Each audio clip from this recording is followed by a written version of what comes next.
Hello Libra, Sun, Moon Rising, and Venus signs. Kamusta kayo? Sana po'y nasa mabuti kayong kalagayan. Welcome back po sa Star Tarot. At kung bago kayo rito, welcome din po kayo. Please subscribe, like, share my videos, and leave me a comment kung nakaresonate po kayo. Thank you.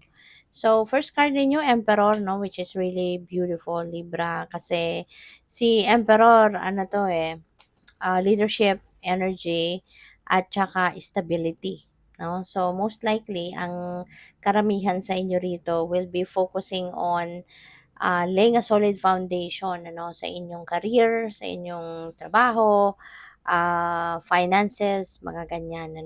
So, that's really beautiful.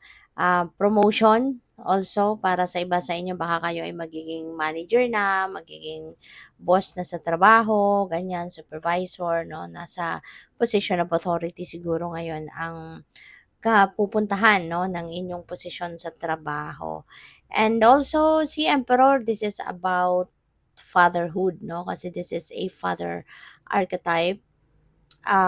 So siguro ang iba sa inyo baka magiging tatay na kayo, you know, or kung hindi man maaring biologically yung hindi naman kayo wala pa kayong anak na galing talaga sa inyo, but maybe you are going to assume the role of being a father, 'di ba, sa pamilya. Ikaw yung tatay, ikaw yung padre de pamilya, no? So parang ganon. Kaya good luck sa'yo. And we have Ace of Cups. See, Ace of Cups, overflowing of blessings ang dadating, tignan mo. Yung cup overflowing, di ba, nagtatalsik-talsik yung tubig. So, marami, no? Marami ang dadating na blessing. This is going to be abundant, time para sa inyo, no? Kung ano man ang dadating na mga biyaya sa iyo, ano man ang mga ibibigay sa iyo ng divine universe na mga blessings, that's gonna come in abundance, no? Dadating yan in abundance. Kaya napakaswerte ninyo, 'di ba? Kasi bibiyayaan kayo ng kung ano yung mga kailangan ninyo. Depende no sa inyong sitwasyon kung ano yung pangangailangan ninyo.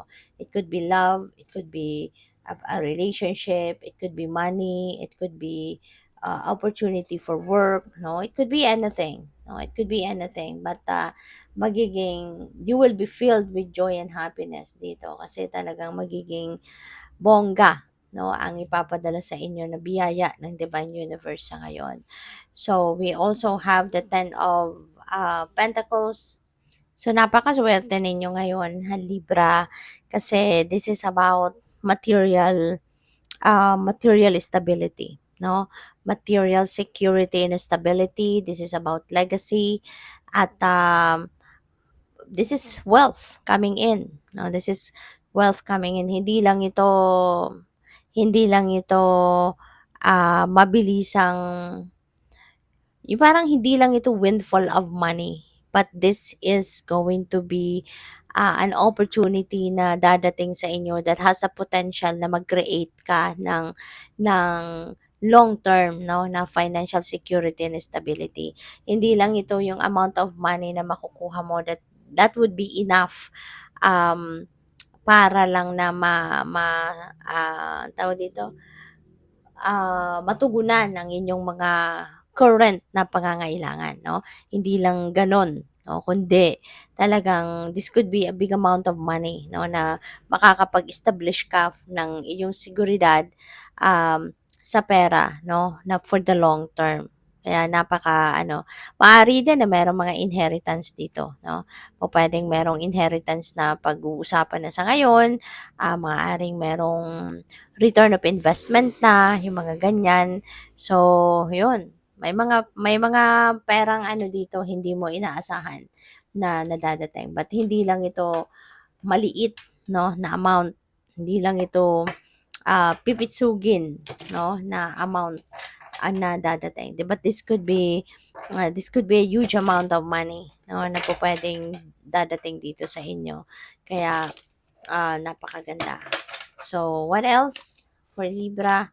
We have angel number 111. Ayan. So, This is about intuition. This is reminding you, no, na always listen and follow what your intuition is telling you.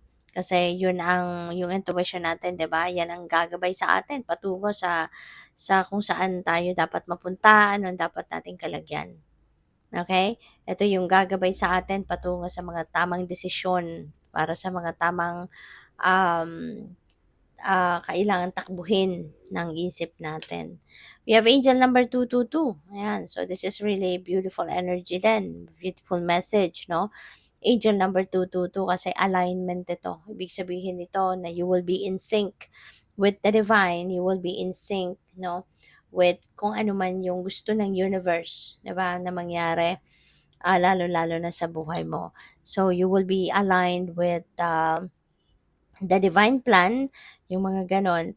At saka, this also signifies um, better connections, stronger connections with the people around you, whether that is sa person mo, sa romantic partner mo, or sa mga kaibigan mo, or sa mga kapamilya mo, 'di ba? Magkakaroon kayo dito ng stronger relationship, no, with them. Magkakaroon kayo rito ng mas mas healthier kumbaga na relationship, no, sa lahat ng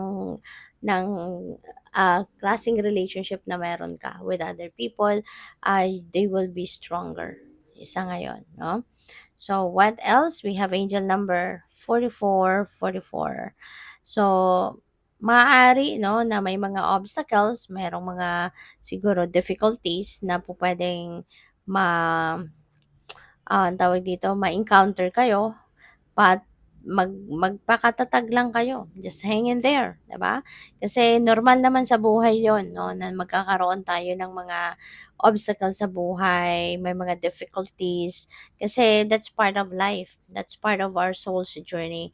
Actually, parte 'yan ng bawat journey sa buhay ng bawat isa sa atin kasi wala namang perfect life, no, there's no perfect journey and life, kahit kanino, kahit sino, lahat tayo, no, at some point makaka-experience tayo ng mga obstacles sa buhay, may mga difficulties, may mga, even the most powerful person in the world, 'di ba, kahit sino yung pinakamayaman na tao sa mundo, magkakaroon ng mga problema, magkakaroon ng mga obstacles kasi parte nga yun ng buhay. Kaya, just hang in there, wag kayong susuko kung meron man mga hardships kayo na may encounter. Kasi diyan tayo natututo, 'no? Diyan tayo nag-e-evolve as a best version, 'no, sa buhay natin, sa sarili natin. Through those obstacles, through those problems, diyan tayo lumalakas ang loob, diyan nilalabas, 'no, nilalabas ng mga problema, ng mga challenges sa buhay natin, yung galing natin, yung tatag natin, yung tapang natin. Kaya that is just as good, no, as those good things and experiences na nagkakaroon tayo. Yung mga problema at mga yan, no, they are just as equally as important, no, na mga magagandang bagay sa buhay natin. Kasi nga meron din itong dinadalang mabuti at magandang epekto sa buhay natin. So, good luck. Thank you for watching. Love and light. Namaste.